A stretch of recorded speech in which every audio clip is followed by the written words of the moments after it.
projected uh, pleasure and pain, and you wrote to me that, oh, I have been doing the same thing again and again. No. So I discussed in No, detail. no, and yeah, and since last week, I didn't have a moment to Okay, okay, no prepare problem. something. Yeah, that was So, what we are today, we are going to reflect on what we see, feel, touch, taste is false. How it is false? And if I take this false as a real, problem begins. Anxiety begins, reaction starts, and mind is filled with all the accumulated impressions. And then we are seeking peace and happiness, not possible. So once we understand this, and from the next session, we will pick up the teaching of the text, which helps us to find out the areas of delusion, areas of pain points, and because of the impure mind, it causes the unnecessary stress. We get involved into it, and how to hammer that delusion, one. But after hammering the delusion, the intellect is a dry, remains dry. So the master says, no, you have to redirect your mind inside to find the unconditional love. So why? Because on one hand you are hammering the delusion, on the other side you are moving the mind inside. So there comes an unconditional love. Why? How? Knowledge and that love merge together, and that results into a realization of our real nature. And the real nature is of the nature of peace, happiness, love, truth, and wisdom. But before that, the last session on this category in this lesson is about what exactly whatever we see is false. Whatever seeing means perception. Perception means whatever we experience, the word is false. How it is false. Why it is false. That we need to understand clearly. And when we understand it clearly, an intellect reminds you. The intellect reminds you, you are looking at the false, and that is why it is causing the delusion and the stress. So we instantly become aware, and that awareness becomes a choiceless awareness. And that choiceless awareness helps our mind to be into the meditative state. But continue doing the last practice that you have been doing.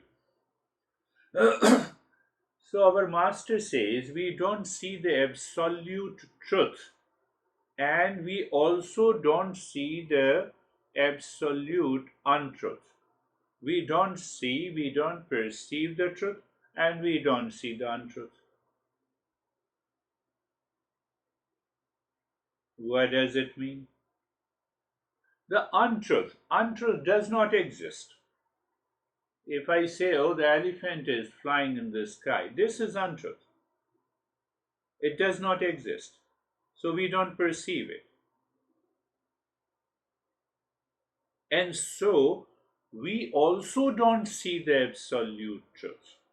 We only see the relative truth. And then what is false?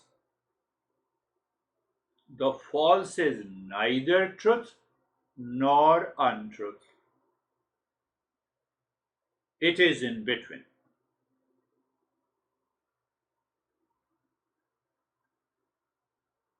It is in between. more than 200 years of democracy here in our country. These two parties just find out what is the good points they have to offer and what is the negative points they have to hide it. And we are convinced by one party with a good point, and then we vote for them. No problem is solved until today. No problem is solved. No problem is solved. We have to understand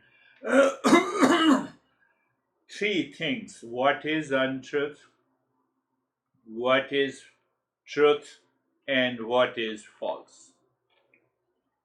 So the master says that we don't see the truth, we only perceive what is false.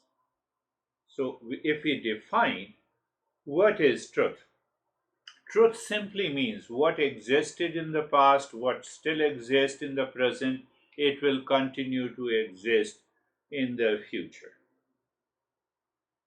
So that is what the truth is.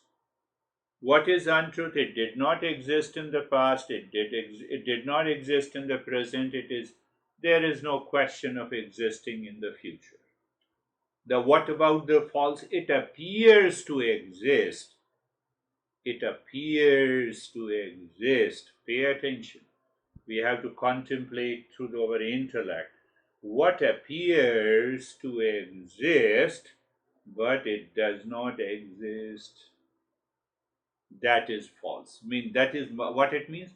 It is not absolute untruth because it appears to exist. And it is not absolute truth because once we use the knowledge, it dissolves.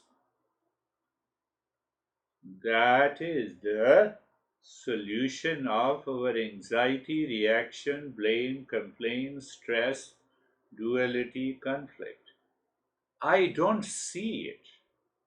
I don't see whether it is truth or untruth. And I realize by contemplation and reflection that it appears to exist, but it does not. Take an example: waves in an ocean. Wave rises up, it appears to exist, falls down, dissolves. So, what is the essence of the wave? The absolute truth of the wave is simply the water. The wave appears to exist, wave then dissolves. So, for some period of time, what appears to exist and then it dissolves is the false. Our sense organ and the mind continues to perceive this false and claim it as a real. That is the problem. I have an anxiety. You do the self-inquiry to find out where is the anxiety. Anxiety will dissolve. I am into anxiety. Don't talk to me now. Now I have given a label of reality to the anxiety. Don't talk to me. I'm into anxiety. So anxiety will continue. Stress will continue. Are you getting it? That is what we need to. Intellect should contemplate and reflect. It should not leave any delusion, any anxiety unnoticed, unexamined. If you don't examine it, it will continue. And the doctor will say, now you have a chronic anxiety, take these pills.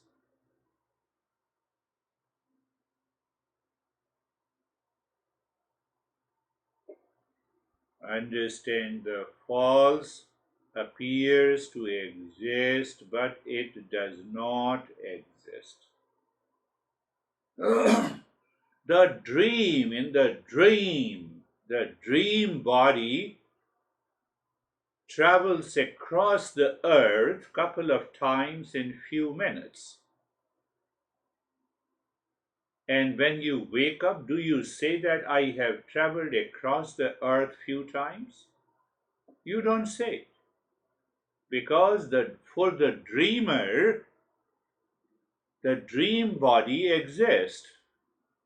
But in a waking state, that dream body dissolves. Are you getting it? Now see, tiger is chasing you in the dream, so it is chasing the dream body. Other body, physical body is still lying down. And when you wake up, you have a palpitation of the heart, you are in the sense of anxiety. Impact is there.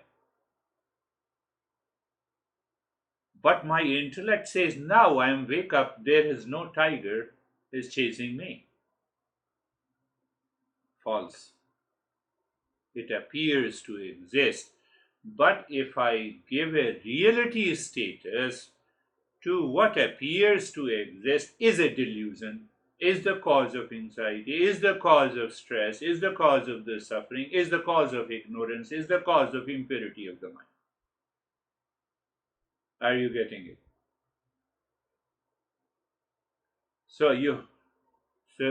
Once we have to use our intellect to contemplate and reflect.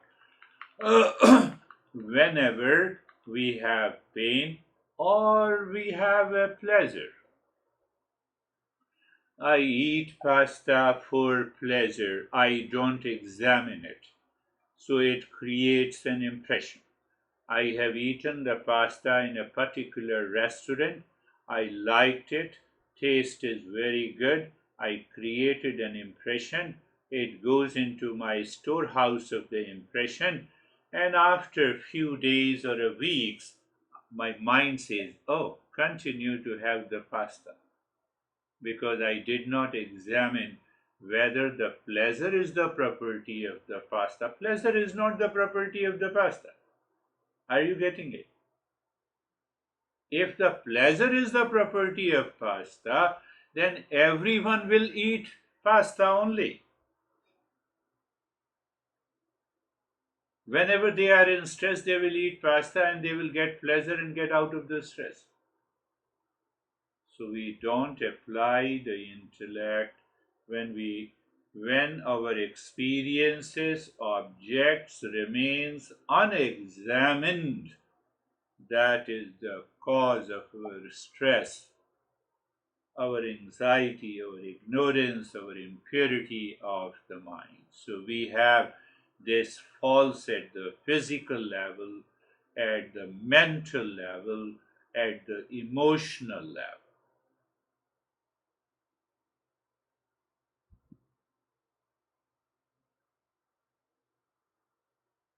Simple. What appears, what is perceived as real is not real. Is the body of this guy is real? It has changed since birth. It is continued to change. The nature has programmed this physical body like this, and one day it will fall down. Before 1958, this body did not exist. Now it does not exist. It is existing. It is continuously changing. And after the last change, body falls down. So it means it appears real, but it is not real. It clearly shows I am not the body. Waking state every day. Can you remain awake 24 hours? No. Can you remain in sleep 24 hours? No. Can you remain in dream 24 hours? No. Something triggers inside, storehouse of impressions. So that impression triggers you to wake up from the sleep, transition to the dream, but again you wake up. Again, that is what is happening every day in our life. This waking dream and the sleep continues days, weeks, months, years. But that there is something absolute truth that does not change. Because of that absolute truth, I know I am. I may say that I am 65 years old, but I am. That did not change.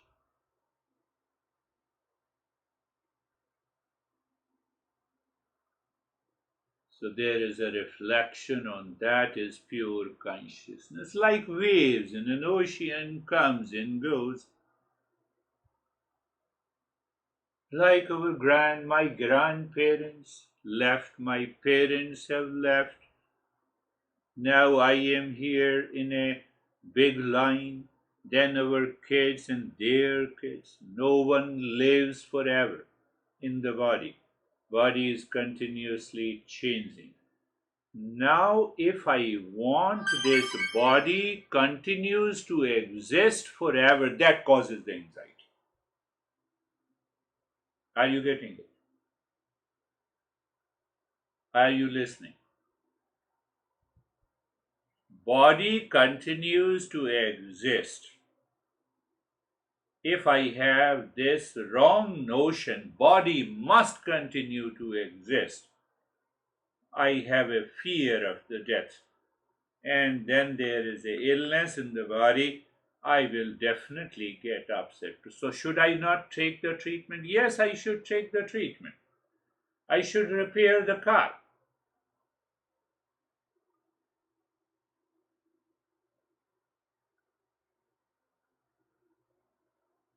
False is neither the truth nor the untruth. It cannot be untruth because we perceive them.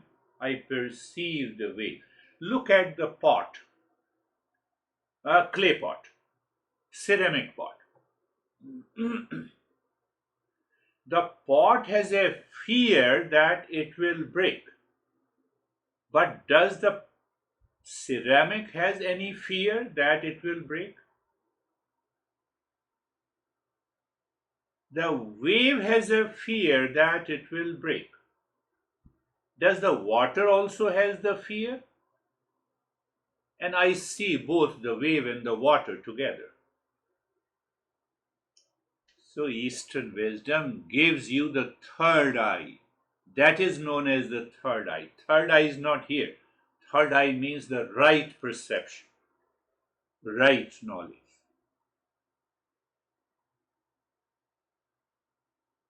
The waves has a name in the form, it has to go. Anything which has a name in the form has to go. It appears to exist, but it does not exist. But the essence, the water, never goes anywhere. You have a necklace, you have earring of the gold, you have nose pin of the gold, etc., etc. What is the essence? The necklace can break, nose pin can be crushed. What is left is the gold. This body will come and go, mind will come and go. The very essence, the consciousness, does not change at all. That consciousness is our real nature. So, what will happen? Should I leave the body to realize the consciousness? No, then it is not a realization. I'll continue to live with the body and the mind, but there is an awareness of the truth inside. Does the water get upset when the wave is falling down and when the wave is rising? No. Does anything happens to the clay when the clay pot breaks down? Nothing happens. So with the same body and the mind, if we live into that state of the truth and the real self, all our anxiety, delusion, duality, and a conflict are gone from our life.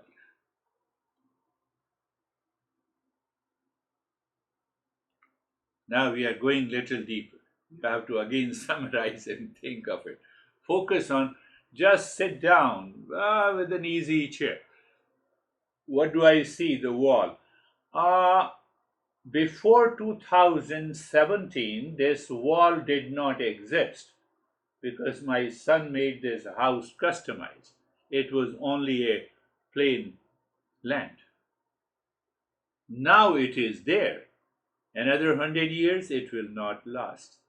So it is constantly changing. What is changing, I see it as a real, but it is false. Same thing with the body, same thing with the computer. Don't get upset now, even if the computer doesn't work. Thank you, computer, you're not working. So let me see how it can work. So we get unnecessarily upset. Now you see the entire perception by the five sense organs, thoughts supplied by the mind, and we get the knowledge of an object. Can you tell me anything that you perceive is everlasting? Think of it. Your pleasure from the pasta, your house, your body, your mind, your intellect, nothing. Your car. So our master created a third category. The science is only looking either it is the truth, relative truth, or it is the untruth. We say that no, it is the absolute truth is one aspect, untruth that does not exist, and the false that appears to exist, but it is not.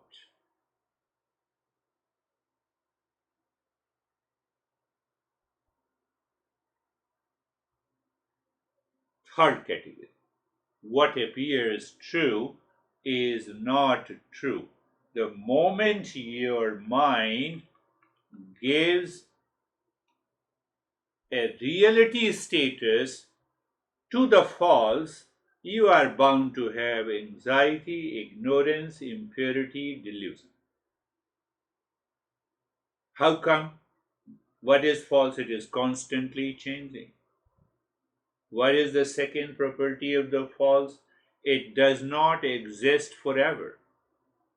That is why we create past, present, and future. What is false? It is akin to waking, dreaming, and the sleep states. Can I say I am dead when in deep sleep? Can I say I have taken birth in a waking state? Can I say in dream I entered into, in between sleep and the dream? This is what every day we take birth and every day we die.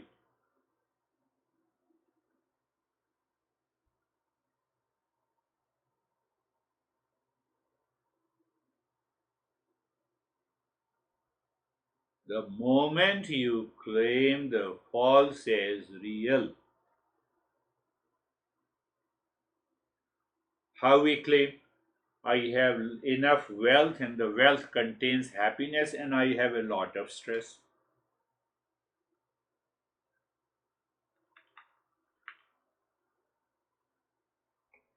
Look at our chief executive officers of the big companies. Their earning goes to 10, 20 millions a year.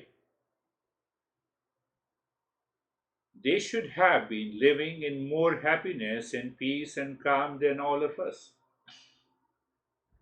Because their mind has created a false that this wealth contains, that's wealth, position, and authority, contains happiness. And they are working, they have a lot of stress. That is why we talk of corporate stress management. Think. We have to think. It has nothing to do with the dogma, belief, religion, cult, mantra. Forget about all that. That is the beauty of Eastern wisdom. I'll give you a very solid example which has prompted my mind. So, understand clearly the Eastern wisdom is an instrument of knowledge. Physics is an instrument of knowledge to build the car. So, by knowledge, I know it is a car. By knowledge of the physics, I know it has four wheels, then only it can drive. Eastern wisdom as an instrument of knowledge. Where it takes me to the real and the absolute truth.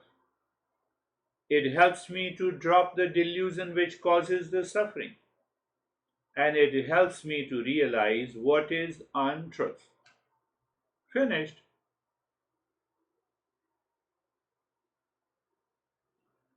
It helps me to separate the false and the untruth from the real.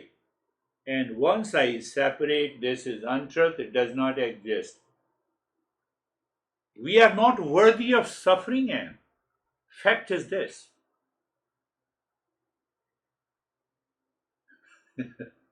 What did I say? I'm saying we are not worthy of suffering. We suffer because of delusion, ignorance, and the impurity in the mind. Say, for example, you have an acute pain. Just an example, you have acute pain in the body, and the mind recognizes that pain and separates that pain from you. You'll have no suffering at all.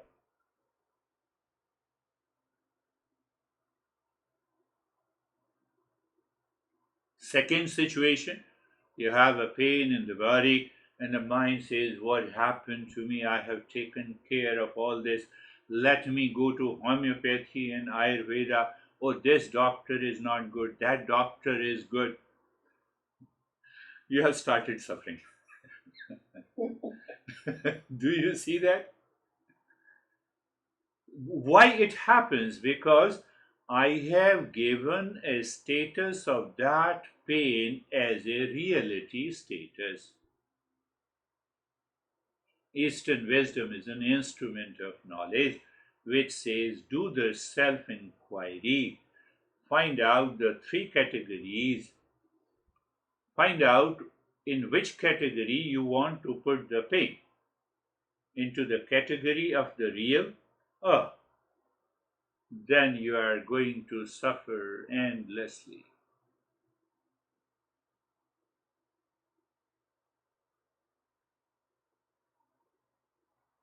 One young guy asked me, I have been with you for almost 3 years and there is no change. I said, become Buddha. So he said to me that, I follow the Buddha, I close my eyes and focus on the breath. And I said, you are right, you focus on the breath, and the next moment you have a thought of pain in the body. So the mind is distracted, you are paying more attention to the body. Next moment, your pet, dear dog, barks and you want to see that why it is barking. Did Buddha was practicing meditation like this?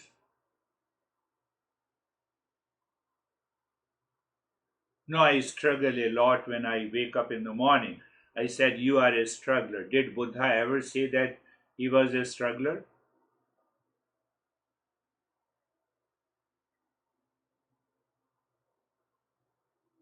Then what? I said,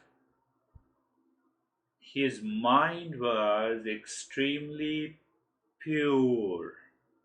You can make the mind pure, inviting the intellect to examine your experiences so that you can learn from your experiences.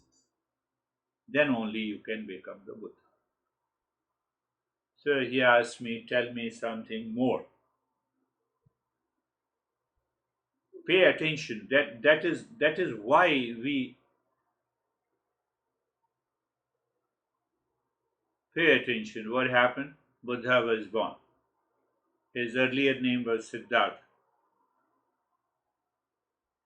Astrologer was invited. Normally in Indian families, what happens the moment anyone is born, an astrologer is invited to see the forecast. Astrologer forecasted either he will become a great monk or he will become a great king. So his father was a king and asked the astrologer what to do so that he cannot become a monk and he should become a king. So astrologer said, give him all kinds of pleasure, keep him away from any kind of suffering that the mankind has.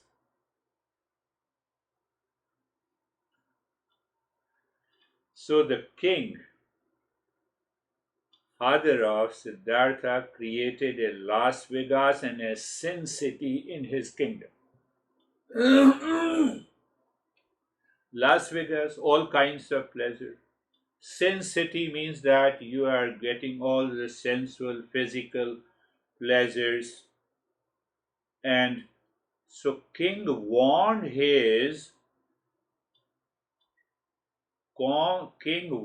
the team who was taking care of the Siddhartha since birth that he should not be exposed to any sickness, any idea of the death, or any idea of suffering.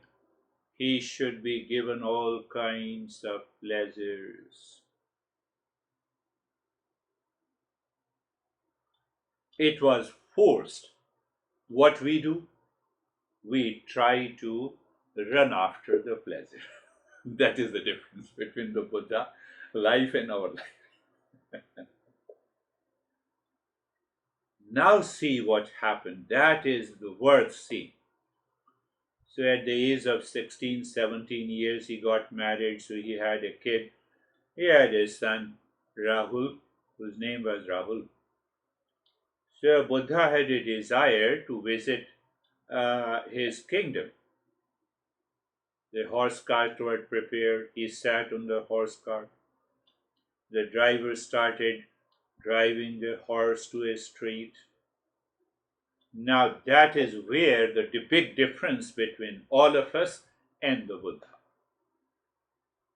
He was immersed in all kinds of pleasures, but at the same time, he had a very good vasana, maybe from the previous birth, or he was living in extreme awareness and alertness. He saw an old guy walking. So he asked the driver, who is this guy? I have never seen such a guy before in my life of 17 or 18 years. Driver said, your father warned me not to speak of anything of the old days, but now what should I do? I cannot prevent myself to say something about this old guy. So he said, everyone becomes old. That is why he has an aging process. He is difficult to walk.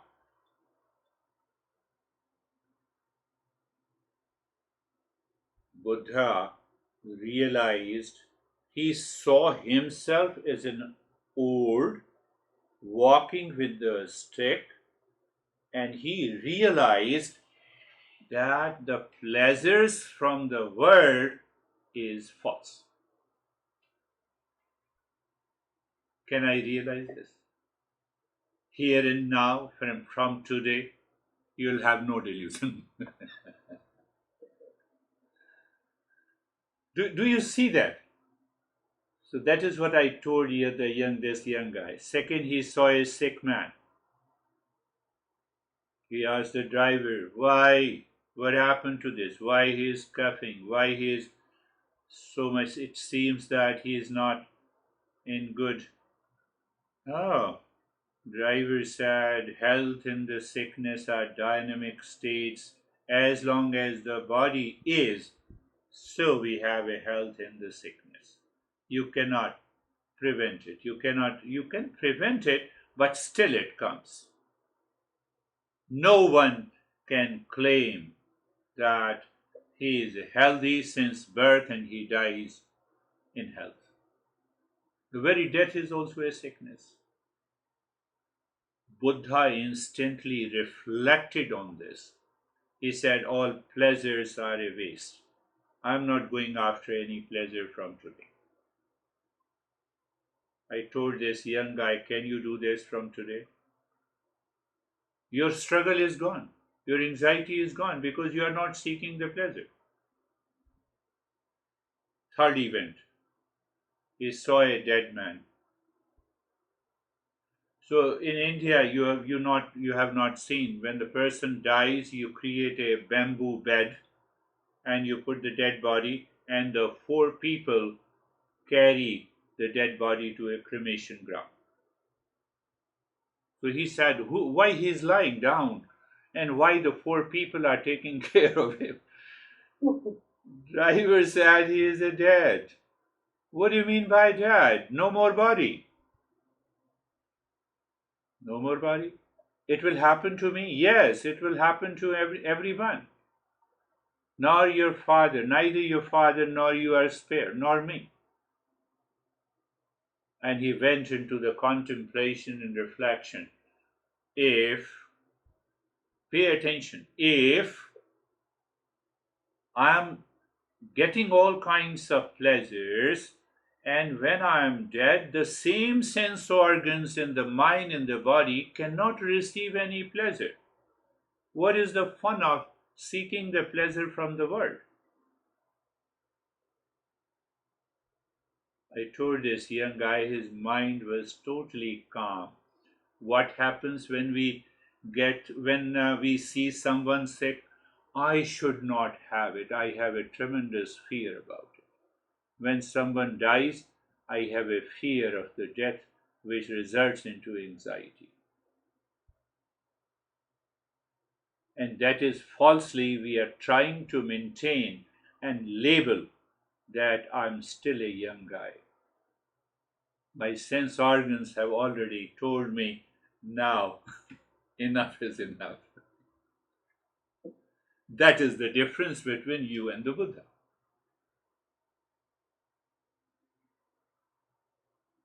I was answering him a question that I have been doing it for 3 years, why I'm not changing. So I said, wait. So he saw the fourth, and the horse cart was moving in the street, and he saw a man sitting at the corner of the street in meditation, wearing the orange robes. Buddha said, stop this. What this guy is doing? Why he looks distinct from the others? Driver was intelligent and wise. He said he's searching the answers of the first three questions that you asked me. And he is absorbed into meditation. He is looking for removing the delusion and the false. Oh, so there is a way? Yes, there is a way. Buddha said, return the car to the kingdom.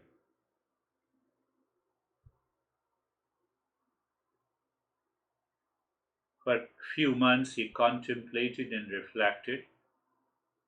He realized that his dad is not going to push him, will not leave him to find the truth.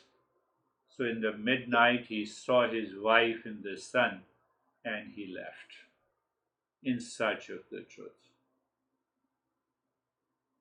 Just the entire event, four incidents, four things he saw, it happened in 10 minutes and he realized it. What happened to you? Why you didn't realize for the last 3 years? Who is to blame? Who is to blame? You did not think. You are living an unexamined life. I'm asking you to do the practice in the morning, and you say I always struggle in the morning. I say, should I go to morning walk? Should I go to the gym, or should I do the practice? And then I end up doing nothing. That is what you told me.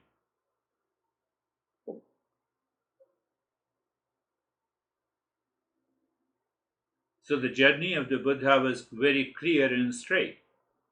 What about you? Why you struggle? Don't you know that by doing the practice you move into the state of calmness and relaxation? Yes. Why your intellect does not think that why I'm struggling? Let me do the practice, relax and calm, and then I will see what else I should do. Why it is happening? He asked me, because of your delusion, because of the impurity of the mind. So I still have the impurity. I'm not a seeker. I said, judge yourself. Tell me. So in these 3 years, I did not become a seeker. Answer is yes.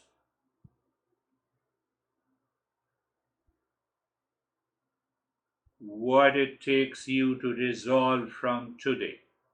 It hardly takes a second to resolve, to have a determination. Doesn't take? Say to yourself that I resolve from today and then apply that in your life. You will change.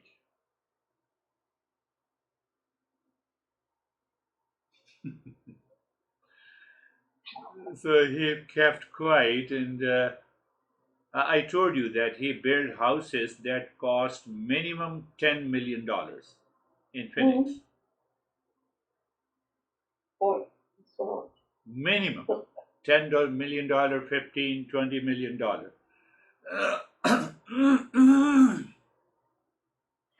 I said, continue doing this. I have no issue, but change your perception. You have to examine. Are you running after the false? Buddha stopped running after the false. The moment you stop running after the false, delusion is gone. How long it takes you to remove that delusion? Just in a few seconds.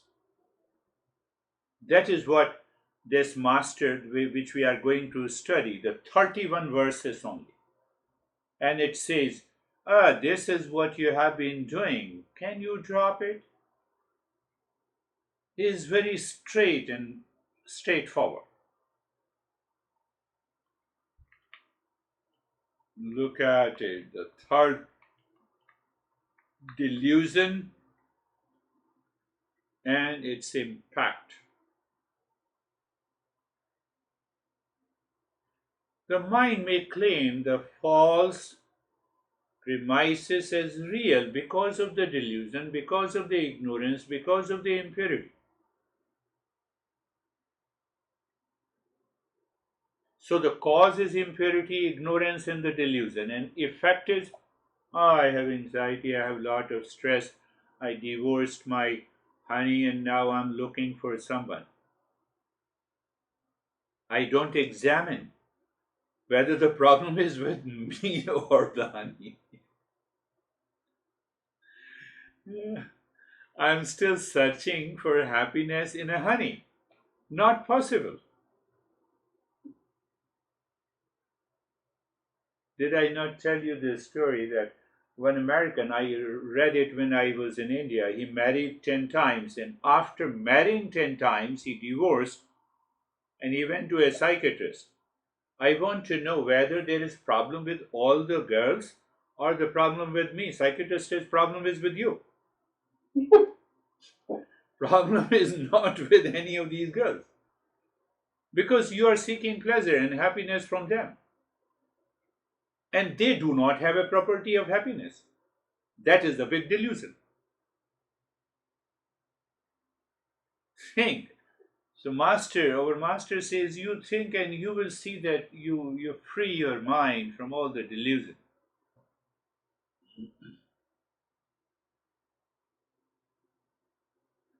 So I told this young guy the Buddha eliminated through his resolve.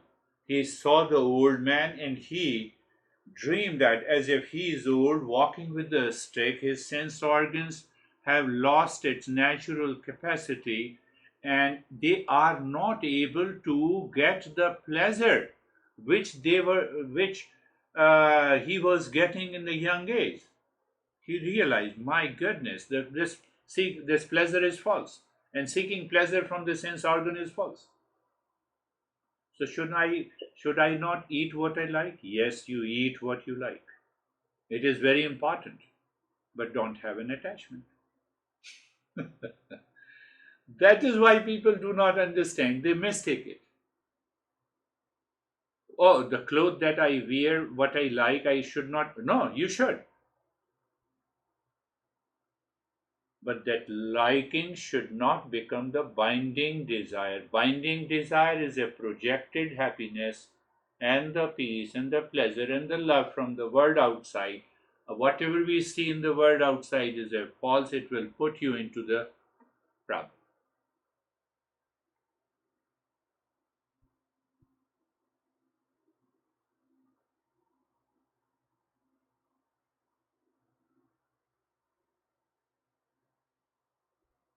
So it is a journey of the self inquiry. We listen and learn, we apply these principles, we contemplate and reflect. We contemplate and reflect to that level where the mind with the impurity weakens. They lose their capacity to force you. That is what happened to the Buddha. And that is why the Buddha left the kingdom. We run after the pleasure even now. And Buddha was living in a sin city, Las Vegas. He got married. He has a beautiful wife and a son and a kingdom, all the resources.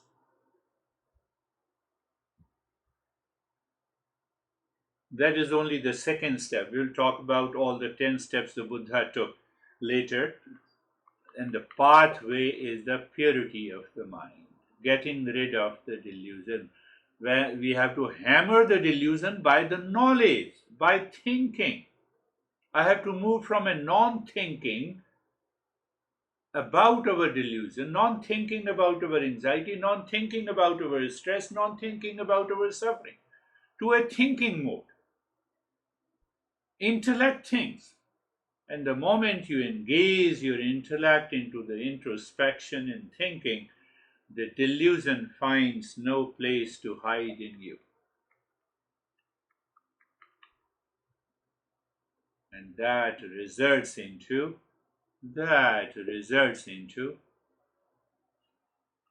clarity of the intellect. And once we have a clarity of now delusion is no more, mind seems to be empty, I have recognized it, that mind is redirected inside to find the unconditional love. And then what happens? This knowledge and the unconditional love merge together. When they merge together, what is that state? That state is known as awakening. That state is known as realization.